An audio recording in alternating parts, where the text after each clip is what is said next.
The Future Sport Podcast is brought to you by 3Advance, developers of sports tech apps that are AI-powered and UX-focused. So if you're looking to create some apps for your startup or your sports biz calls for some artificial or business intelligence, you should check out 3Advance. They're incredible. Go to 3advance.com. That's the number 3advance.com. Empire.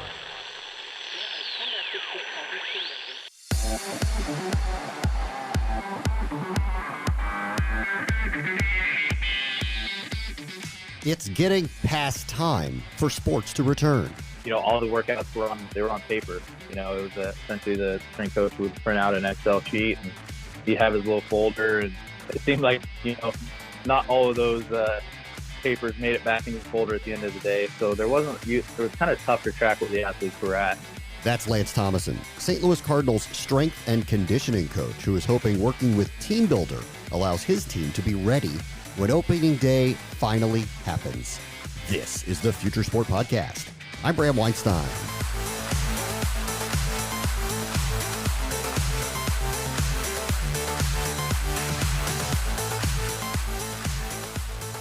This baseball special will focus on the pros and the amateurs hoping to use quarantine as a way to improve, so when they say it's okay to play ball, they're all ready. Steve Goody, CEO of Pocket Radar, will join us to talk about his products for the up-and-comers. Hewitt Tomlin will explain his methodology with Teambuildr as they work through a pandemic, and Lance Thomason will tell us how those implementations are working at the highest level of the sport. But first, the future is now for players who have been stranded stateside thanks to COVID-19.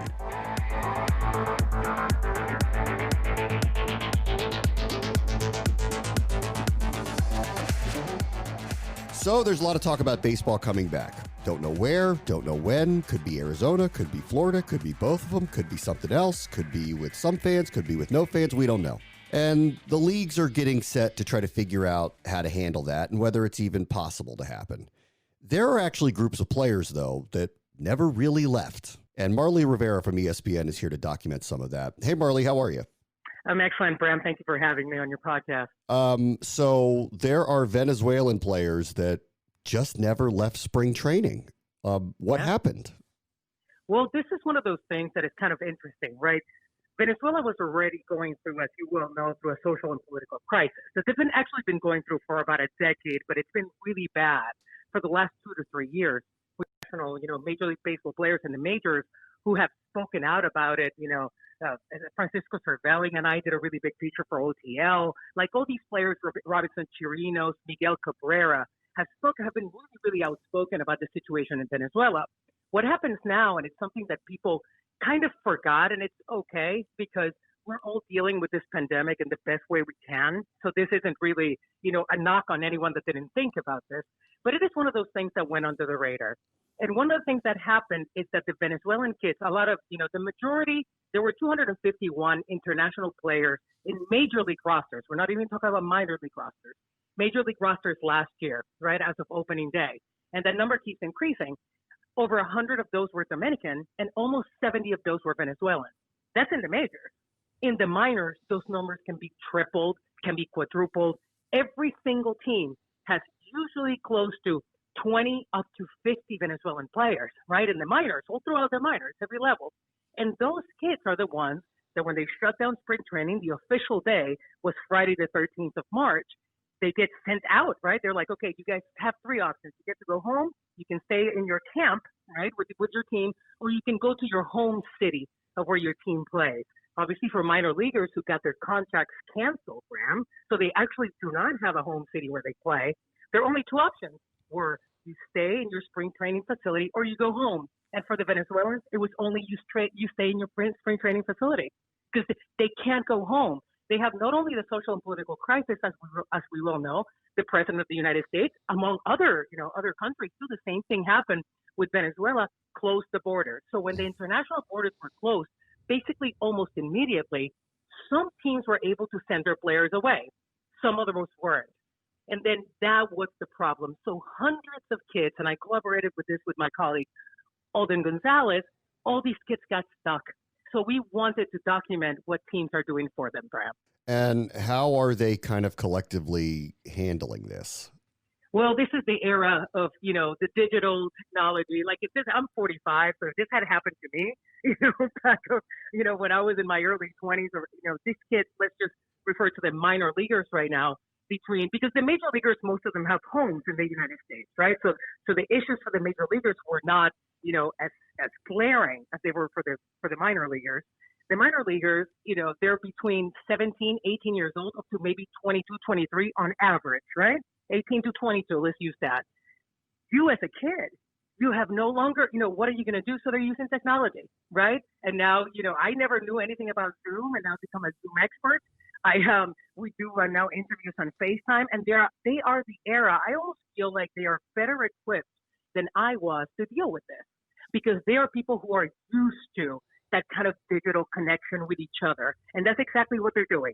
They're kind of FaceTiming constantly, sending videos to each other, sending ideas of workouts in parking lots and hotels, sending ideas for workouts when you only have a wall and a couple of cans of food, like that kind of thing. And they're just being so creative. And it's been really kind of interesting and fun to watch in a sad way, because we know this creativity had to happen under this pandemic. This is a usual, I find myself using this word a lot here for certain sectors of what we do and what sports does. I never feel like it's the right word, but opportunity is the only thing I can come up with, because no one wants to take advantage of what is happening here.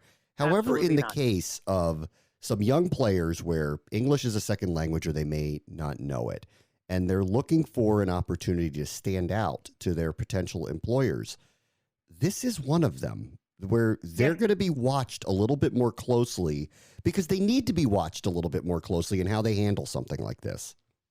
And not only that, they're also, because you just mentioned English as a second language, one of the things that a lot of the teams are focusing on, and I would say 25 out of the 30 major league teams, they're actually using this to use Google Classroom, to use things like that, to actually teach them, right, over the internet, certain tools. And you're right, it's an opportunity for them to show that they're the kind of players that can follow through, right, the kind of players that can handle this. And they're also dealing with a lot of mental issues. They have to deal with the mental performance coaches, and it's one of those, kind of interesting things that we've seen happen. And you're right, it's an opportunity for them to show who they are, and that they have the mettle to deal with the majors this young. Let me just get a general reaction to, you talk to all these people in baseball, and there's a lot of ideas, and some of them are strange about how they would play again. What's the general consensus? And I know this probably changes by the day, but generally, what are people saying to you about the idea of playing baseball with no fans in the stands? That it probably is exactly how we're going to start. It is, I've spoken close to maybe 30 or 40 players in the last month over the phone, and we did a big feature on ESPN where I spoke to 22 managers, and I would tell you that 99% of them not only are on board, but understand that maybe the beginning of baseball or the beginning of sports, and the NBA will probably be the one that, that sets the path for all of us, because they're the ones who may or may not start a playoff season, that playing with no fans is going to be a reality. It's something almost that you have to start accepting. And not only that, it's something that Major League Baseball and the Players Association are already working, and having a contingency plan for a pay-per-view system. So this is something that I'll just call it, if I can say just one word, inevitable. It is. You can read all of Marly Rivera's work on ESPN.com and check her out on the TV as well. Thank you so much for joining us, Marly. Thanks for having me, Bram. Up next, Hewitt Tomlin, CEO of Teambuildr, and Lance Thomason, strength and conditioning coach of the St. Louis Cardinals, talk about the necessity of mobile training. This is the Future Sport Podcast.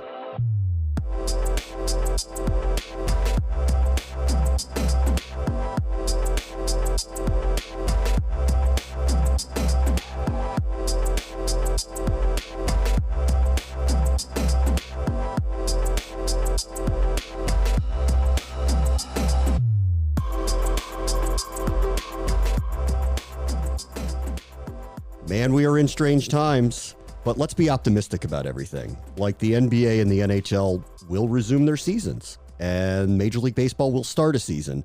And let's be really optimistic that the NFL and college football will start on time. For that to happen, the players need to train, and we're in interesting times in social distancing land. And that's where Hewitt Tomlin, the CEO of Teambuildr, comes in. He has a platform here that's mobile training, and boy, do we need it more than ever. Hey, Hewitt, how are you? I'm doing well. How are you? Listen, I know you never intended your platform to be used at a time like this, but here you are. And man, this is strange times we're in. They really are. And you're right. We didn't see us kind of designing a platform for today's day and age. But this is where we are. We're happy we can at least help. Tell people a little bit about Teambuildr. What does it do? In essence, our software helps strength coaches design training programs that are most appropriate for the individual athlete. If you think about this principle, a training program is most effective if it's designed for the individual rather than applying, say, one program for an entire team or roster. Our software helps do that for coaches in a very little time compared to other methods like, say, writing a workout in Excel and mailing out a paper packet to the athlete. So are you working directly with the strength and conditioning coaches? Are you working with the athletes directly? How do you kind of formulate that? About 95% of our interactions with organizations will be with the strength and conditioning coaches. It used to be even more, but now sports science is kind of a developing practice within organizations that are also involved. But we're mostly working with strength coaches to help them design their programs, and that strength coaches tend to work directly with the athletes. So clearly, like, this is different, and we're using a lot of performance data here. So let's talk about the tech of this a little bit. Having a virtual training platform, that's not that unusual, but what you're doing is different. Can you kind of explain the differentiation there? I can. So when it comes to strength and conditioning, really, you could think of your roster as, say, a 25-person roster is 25 chess pieces. And each chess piece has its optimal sequence to kind of get the best outcome for that player. So if you're a strength coach in the NBA or the NFL, you have your chess pieces, and you can do an infinite number of combinations with them to kind of move them in the direction where you think is the best. So that's the way to look at how coaches probably see their players in their roster. Well, if you think about how much time it takes to really think about the sequence and optimizing how you put a player through a performance journey, it can take some time. What our platform does is essentially kind of helps shave some time off of that process. If a coach has a plan or an idea for how they want to sequence an athlete training-wise, we can put that plan into process much quicker and help the athlete comply with that plan, as opposed to, say, the other methods that are out there traditionally. Can you define, because this one's new for me, sequence an athlete? Can you talk me through what that actually means? Yes, and to be honest, you probably want to speak with an industry professional that has decades of experience to really get the right way to look at this, but I can help you out a little bit to some extent. So when you train an athlete, you can train for certain properties or certain characteristics. For example, speed is a property, strength is a property, power is another one. And you can basically optimize for one property during a training cycle, which is 8 weeks or 12 weeks or maybe even longer. So you can look at an athlete and you can see what their strengths are and what their weaknesses are and decide to address those. And as you address them, you kind of put together a training plan that could actually span a number of years. That's very common with, say, Olympians. And how you decide to implement that plan in a certain sequence is going to get you a better outcome than others. And this is the science that's kind of been developed, but is still being developed, is how do we properly sequence athletes? And that's kind of what coaches are working on. You know, the interesting part is here, so you've got this tech platform you're helping these teams build. On the other side of it are all these different technologies that are working on performance and training methodologies. So how do you incorporate all that and stay as modern as possible at the same time? Well, I think for us, it's important that we understand where we want to get involved with other technologies and where we don't. There are platforms that try to just hoard as much data as possible to try to create as much of a holistic view as possible of the athlete. That's not necessarily our scope. We want to be very, very focused and very, very good at one aspect of the whole performance spectrum, and that's strength and conditioning for us. So anything that's weight-based or has to do with conditioning, basically the weight room, to put it simply, that's where we focus. And if an application is really relevant in that realm, then we'll work with them. And then if not, we tend to not do so because not every company has the resources to be good at everything. Sometimes you have to pick a few things and be very good at those. We've talked to a lot of technology providers like yourself, and, there are these moments where I see what's being made and I wonder, are you guys in the midst of potentially eliminating some of these positions and human elements, and you're working directly with strength and conditioning coaches? Was it hard to get them to be on board with the new platforms, knowing that they can work in conjunction with it and it would not be something that eventually could eliminate the necessity for their presence? That's an excellent question. Years ago when we were in the beginning of designing our platform, we decided that we would create a framework that would essentially allow coaches to build on top of, meaning that we would be a platform to support coaches and their training designs. There are other platforms out there that are well capable of designing training programs that would essentially take over the function of what you could do. Today, it doesn't exist to the point where it will be replacing coaches, but very soon it could. It's certainly possible. And that's where the argument comes in, art versus science. The science can be built on a technology platform, but the art form of coaching is completely different. That's a human element. And I think there will always be a need for the human element. But as you know, teams are always pushing the limits, and it's very possible that teams could sway too far to the technology side of things and start relying on artificial intelligence in place of a coach. That's very much possible. We've decided not to necessarily go that way, but to try to build a platform that works hand in hand. But it's certainly possible. I haven't heard anybody create something that has replicated human motivation yet. That's what I'm waiting to find out about. That's exactly right. Motivation is a big aspect of this. A client of mine in the NBA recently, did an interview with a newspaper, and the first thing they brought up was the challenge of motivation. If you don't have a return to play date, you don't have a defined timeline, and that's one of the most important components of motivating athletes.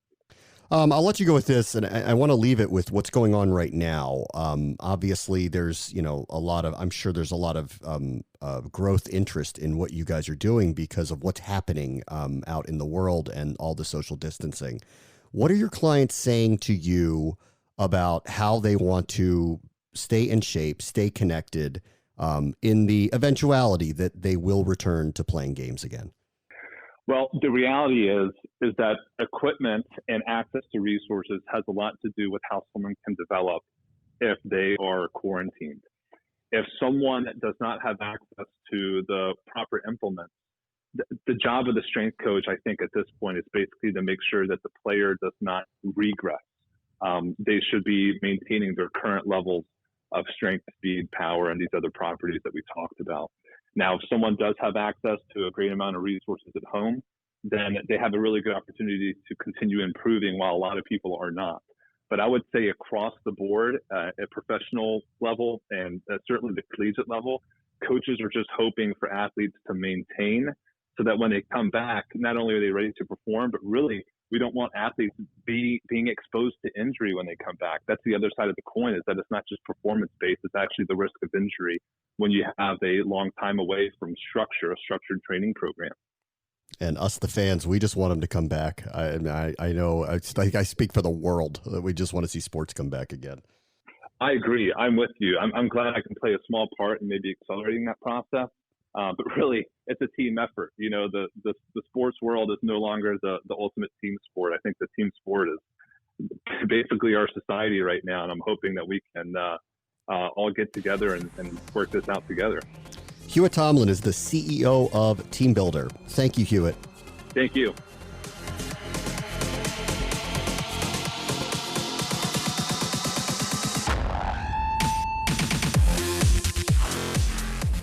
The Future Sport Podcast is brought to you by 3Advance. So let's take a moment to thank our friends at 3Advance. These guys are ranked one of the nation's top app developers. Their user experience and cloud expertise has helped grow a bunch of sports tech startups, including Teambuildr, T-Box Tour, and In-Game Fantasy. So if you're looking for a development partner to bring your future sport tech to life, look these guys up.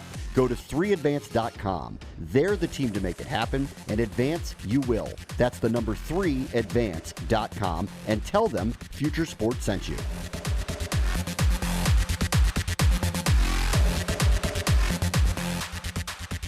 So we just heard from the Teambuildr CEO, Hewitt Tomlin. Let's talk about how this is being implemented in practice in real time during the quarantine times with Lance Thomason, who is the Cardinals strength and conditioning coach. Hey, Lance, how are you? Thanks for joining us. Doing well. Thanks for having me today. So this is beyond unusual. How are you staying in contact with the St. Louis Cardinals as you guys navigate when and if you're going to play again? That's a great question. Obviously, there's a lot of uncertainty going on right now. So as far as maintaining contact with the players, we do some weekly follow-ups, trying to reach out just to see how the guys are doing and see their workouts are going. And in general, just how they're feeling. Let's talk about the workouts a little bit. We talked a lot with Hewitt, and this is a very interesting conversation now with motivation. How do you keep the guys motivated when they're not in front of you day to day to remain in the best possible shape and continue their training regimens? Yeah, that's a great question. Obviously, when we were down in spring training, the guys were ready to go. We were essentially days out from playing baseball games.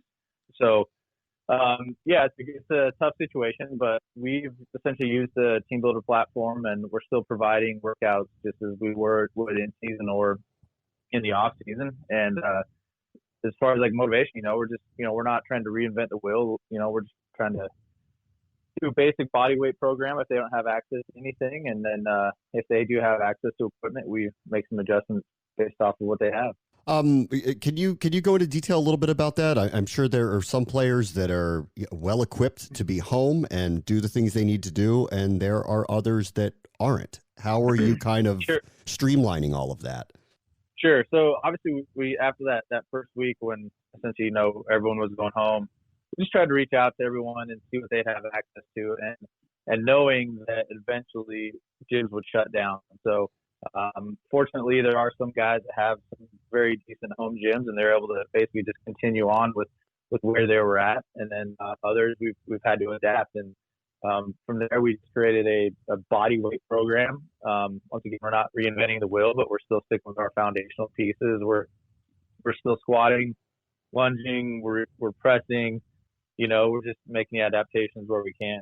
And how do you utilize Teambuildr? Can you describe how that works in conjunction with what you're doing? Yeah, perfect. So we use Teambuildr in season and off season. So this is essentially kind of another off season for us in a way. But we basically put together a couple different programs, knowing some guys would have those gyms. So we put together a program for those guys, and then the guys that don't have access to anything, we obviously put a bodyweight program in there for them. So we can actually put the workout in on our side. We can drop it to their personal calendars on their app. So they just open up the Teambuildr app, gives them a checklist of things that we would like them to do that day. And then once they do it, they can check it off. And we can actually kind of check in with the guys and see what they've been doing and see what, how many reps they're doing with something and how much time they're doing. And then we can see if they're making any progress. We had talked about the idea of sequencing with Hewitt, and he had said, you need to talk to somebody who would understand how to explain what that is. Can you kind of talk about sequencing an athlete and making it individual for them to get the best of their performance when it matters most? As an organization, obviously, we like to see where these guys are at with some monthly screening. And then from there, there's obviously some individual needs based off their position or just in general some stuff that they need to work on. So we do take that into account when we adjust their program. So like I say, we start with essentially a base program, and then from there we modifications. So everyone's on a similar but different program, if you will. It's just kind of based off their individual needs. Let's talk about technology just in general. You've probably been doing that. You don't wake up one day and become the strength and conditioning coach of the Cardinals. So you've probably been doing this for a very long time. How have you seen all of these different technology wearables and platforms kind of change the way you do your job working with athletes? Yeah, that's a great question. I mean, when I first started in the strength conditioning world, back doing an internship, all the workouts were on paper. It was essentially the strength coach would print out an Excel sheet, and he'd have his little folder, and it seemed like, not all of those papers made it back into the folder at the end of the day. So there was kind of tough to track where the athletes were at. And then, so then you have technologies like Teambuildr that come in. And now when a guy transfers from one affiliate to the next affiliate with us, there's no chance of losing his workout sheet. It just travels with him through the cloud via the Teambuildr app. So, and then obviously, technology like Catapult and stuff like that. We've kind of we've looked at that a little bit at the lower levels, and it's just nice to see what guys are actually doing. It just puts a objective piece to what we're actually seeing. What does the term load management mean to you when it comes to baseball players? Do you guys have an implementation where that falls into the purview of what you guys do? Yeah, I mean, that's something we're always looking at. Obviously, you question whether you're doing enough, or you question whether you're doing too much. So I think that is one way where the wearable technology can help with that. Like I say, that's something we've looked at for several years now, and there's a ton of different technologies out there that can help with that. And I ask about that now because and I want to say when because I want to be optimistic that baseball is going to come back and play, and hopefully at some point this summer that's going to happen. We're hearing all different types of things like stacked double headers and 7-inning games and trying to get in as many games as possible, which could be a very interesting compacted schedule for you guys. I know that is, we don't know what's going to happen here, obviously, but as you kind of look at that and try to prepare for who knows what the season looks like, how do you get the guys ready? Yeah, that's a good question. We're all optimistic that we're going to play here shortly, hopefully sooner than later. So, but I think just the sport in general, that's one thing I think that makes a good strength coach is just being able to adapt to the different situations. So, we obviously once the NBA had they shut down their season, we knew that was going to happen to us pretty soon. So we obviously got together as a staff and put a program in place, and our programs are very fluid. It's not set in stone. We're just going to try to make the modifications to our programs based off the information that we have. I think I speak for everyone. Just say that we just miss you guys. So hopefully, listen, I don't care if you kick me out of the stadium for a while. I just want to turn you on TV, at least initially. So hopefully you guys are back soon. I hope. No, we're all excited to get back to. Everyone's very positive and ready to go. No one wants to get shut down. This is what we all do for a living. So we definitely can't wait to get back either. Lance Thomason is the strength and conditioning coach for the St. Louis Cardinals. Thank you so much for joining us, Lance. Yeah, thank you. Appreciate it. Up next, Steve Goody, CEO of Pocket Radar, on devices that can help those sheltered in place get an advantage while no one else is watching. This is the Future Sport Podcast.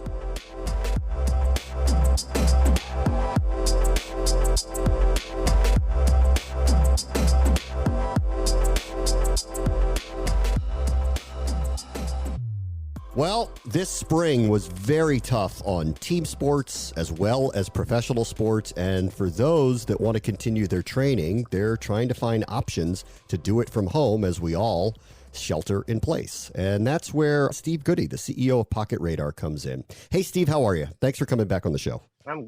I'm great, Bram. Glad to be back on again. We'll talk about your time. Yeah. We'll talk about your products in a moment. But you're in California. Do you want to just kind of give us a sense of what's going on there? How's life in California right now? Yeah, we're sheltering in place like so many other people.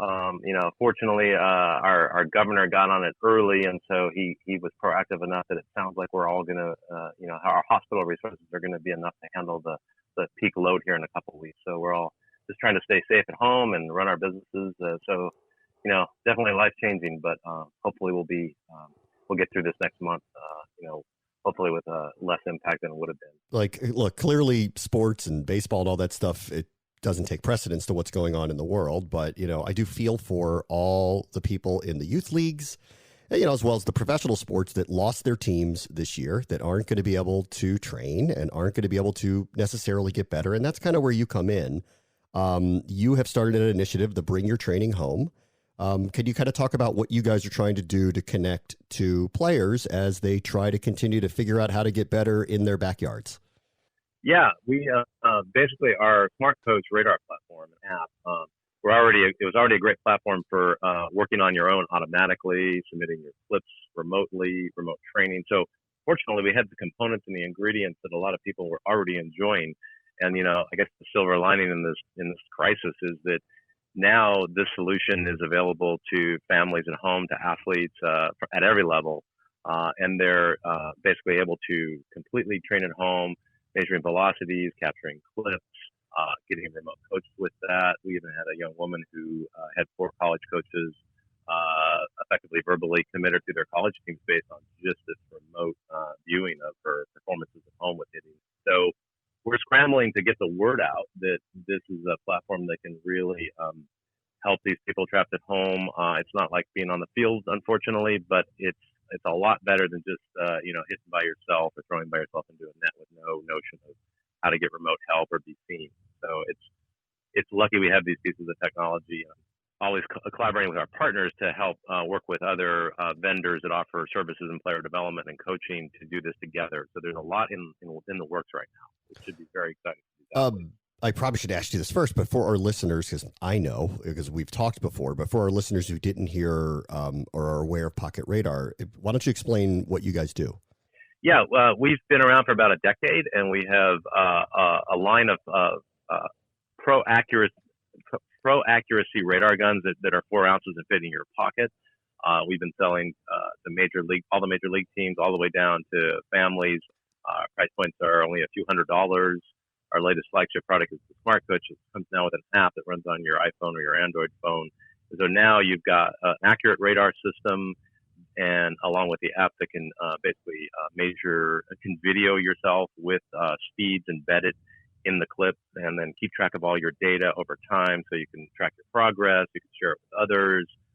So it's an entire platform now that allows you to do development work with your team individually, and remotely connect to people and track your progress over time. So, we really are trying to build technology that helps athletes and teams and organizations track their data.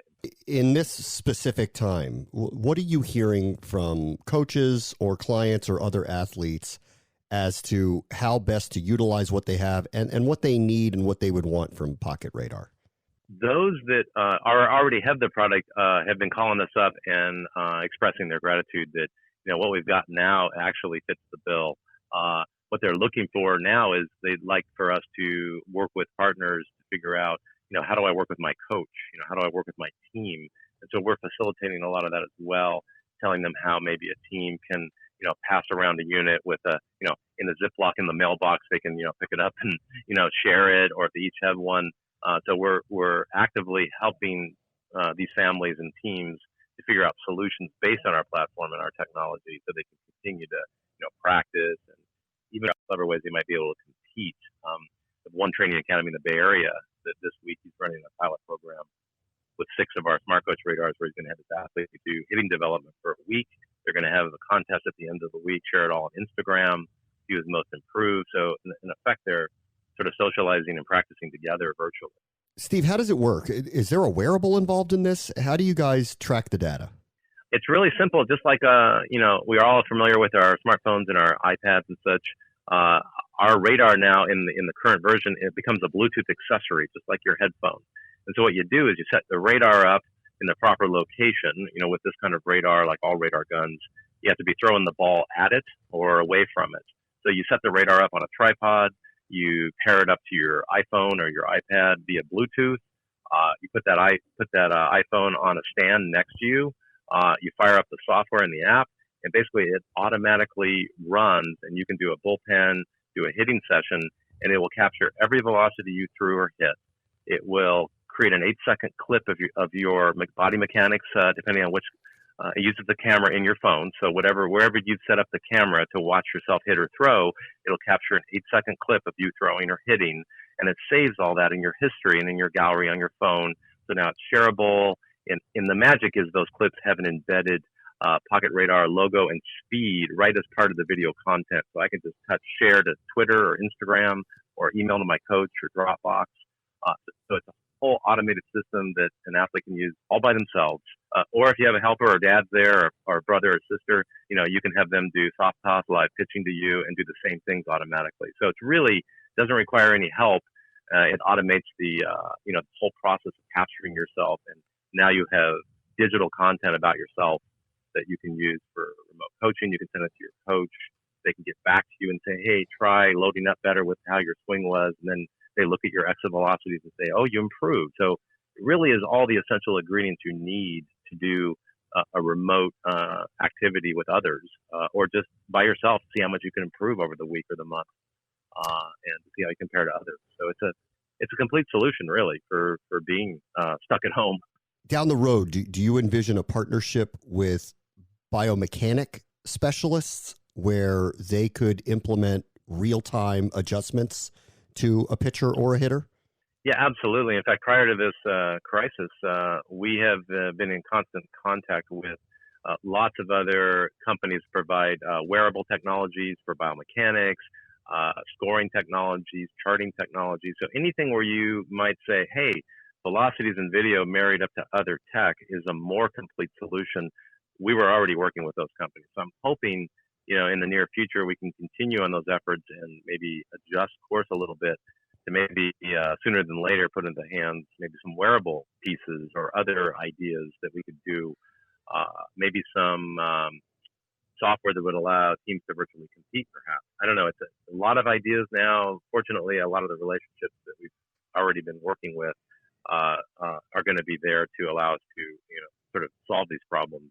So I'm looking for a lot more in the future here. Hopefully around the corner in the next few months, we can start to implement. We have one right now with DriveLine that we already did implement, where you can do the remote DriveLine training via our platform and their system. Software hooked together to the track system.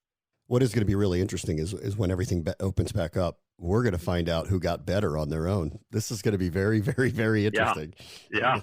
It will be. In fact, I think teams, like I said, some of the teams are going to have tryouts already under their belts remotely, and they're going to basically, fill the roster when they're back on the field with, maybe an on-field tryout briefly, and then they're going to be ready to go and play.